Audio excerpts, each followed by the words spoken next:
Bismillahirrahmanirrahim. Assalamualaikum warahmatullahi wabarakatuh. Perkenalkan, nama saya Rihadatu Aisyah. Saya dari kelas 10 IPA 3. Kali ini saya akan menjelaskan sedikit materi tentang kerajaan Islam di Sumatera Barat, yaitu Kerajaan Pagaruyung.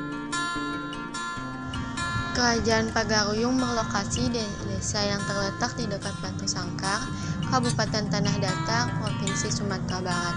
Namun ketika pendiri Pagaruyung yaitu Aditya Warman memerintah di Pagaruyung, ia memindahkan pusat pemerintahan Pagaruyung ke wilayah pedalaman Minangkabau.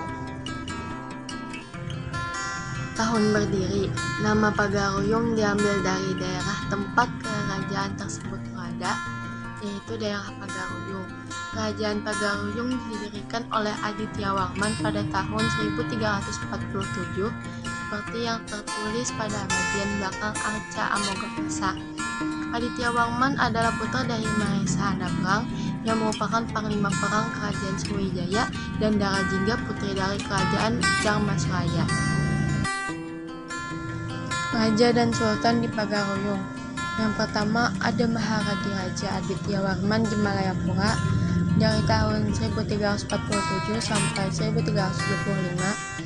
Sedikit penjelasan, Malayapura adalah nama kerajaan sebelum Pagaruyung. Jadi sebelum Pagaruyung, kerajaan tersebut bernama Malayapura. Yang kedua, Maharadi Raja Ananggawarman di Malayapura dan Pagaruyung dari tahun 1375 sampai 1417. Yang ketiga, yang di Pertuan Sultan Ahmad Shah dari 1668 sampai 1674. Jadi di Pagaruyung sebelum masuknya Islam ke kerajaan tersebut, pemimpin tersebut dinamakan raja. Namun setelah Islam masuk ke Pagaruyung, maka bergantilah raja tersebut dengan nama sultan. Yang keempat, yang di Pertuan Sultan Indermansyah di Surakarta dari tahun 1674 sampai 1730. Yang kelima, yang di Pertuan Sultan Arifin Muningsyah di Pagaruyung dari tahun 1780 sampai 1821. Yang keenam, yang di Pertuan Sultan Tunggal Alam Baghasyah di Pagaruyung dari tahun 1831 sampai 1833. Agama Islam di Pagaruyung. Pengaruh Islam di Pagaruyung diperkirakan berkembang sekitar abad ke-16 oleh para musafir dan ahli agama yang singgah ke wilayah Aceh dan Melaka. Orang yang dianggap pertama kali menyebarkan Islam di Pagaruyung adalah Syekh Burhanuddin Ulakan, salah satu murid dari ulama Aceh bernama Syekh Abdul Raub Singkil atau Tengku Syekh Walak. Pada abad ke-17, kerajaan Pagaruyung yang sebelumnya bercorak agama Hindu berubah menjadi bercorak Islam dan menggantinya menjadi Kesultanan Pagaruyung. Menurut Tambo Adat Minangkabau, Raja Pagaruyung yang pertama kali memeluk agama Islam adalah Sultan Alip. Masa kejayaan Pagaruyung. Setelah masa Aditya Warman, dilanjutkan oleh pemerintahan masa Ananggawarman. Pada masa pemerintahan kedua raja ini, kerajaan Pagaruyung memasuki masa kejayaannya, terbukti dengan bertumbuh pesatnya kemakmuran masyarakat pada masa itu dan juga berkembangnya usaha pertanian rakyat secara signifikan. Selain itu, daerah Sumatera Barat juga sempat menjadi pusat perdagangan dan perdagangan emas.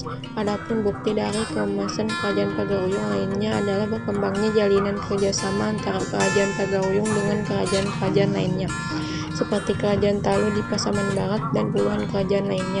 Bahkan kerjasama itu tidak hanya terjalin dengan kerajaan-kerajaan yang ada di daerah Sumatera Barat semata, melainkan juga kepada kerajaan di luar Sumatera Barat seperti kerajaan Seribu Dolok di Tapanuli. Masa kemunduran Pagaruyung. Kesultanan Pagaruyung mulai mengalami kemunduran setelah terjadi perang saudara antara kaum Patri atau kaum ulama dengan orang-orang yang masih menginginkan pemerintahan sesuai dengan adat istiadat sebelumnya. Perang yang melibatkan dua kelompok masyarakat itu terjadi cukup lama, terhitung sejak tahun 1803 sampai 1838. Pemicu utama dari peperangan tersebut adalah adanya penolakan dari sebagian masyarakat terhadap aturan yang dibuat oleh para ulama. Masih banyak masyarakat yang melakukan kebiasaan lama yang bertentangan dengan agama Islam seperti perjudian, minuman keras, penggunaan madat tidak dilaksanakannya kewajiban dalam Islam, dan lain sebagainya.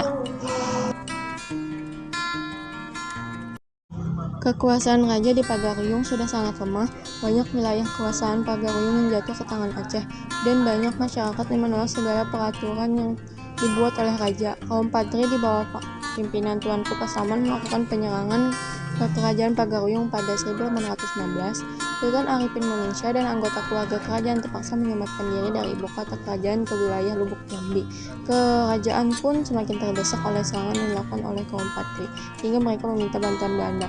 Pada 10 Februari 1821, Sultan Tangka Alam Baghasyah melakukan perjanjian dengan pemerintah Belanda untuk bekerja sama melawan kaum Patri dan mengambil alih kembali ke kerajaan Pagaruyung. Namun perjanjian itu dianggap oleh Belanda sebagai tanda penyerahan Pagaruyung kepada pemerintah Belanda. Setelah pasukan Belanda berhasil memukul mundur kaum Patri dari wilayah Pagaruyung, pemerintah Hindia Belanda mengambil alih kekuasaan wilayah Pagaruyung dan menempatkan raja sebagai bawahannya. Kemudian Sultan Tangka Alam Baghasyah meminta bantuan kaum Patri untuk menyingkirkan Belanda, tetapi usaha tersebut gagal dan ia dibuang ke wilayah Batavia dengan tuduhan pengkhianatan terhadap perjanjian yang telah dibuat. Terima kasih. Mohon maaf jika ada kesalahan dan kekurangan. Assalamualaikum warahmatullahi wabarakatuh.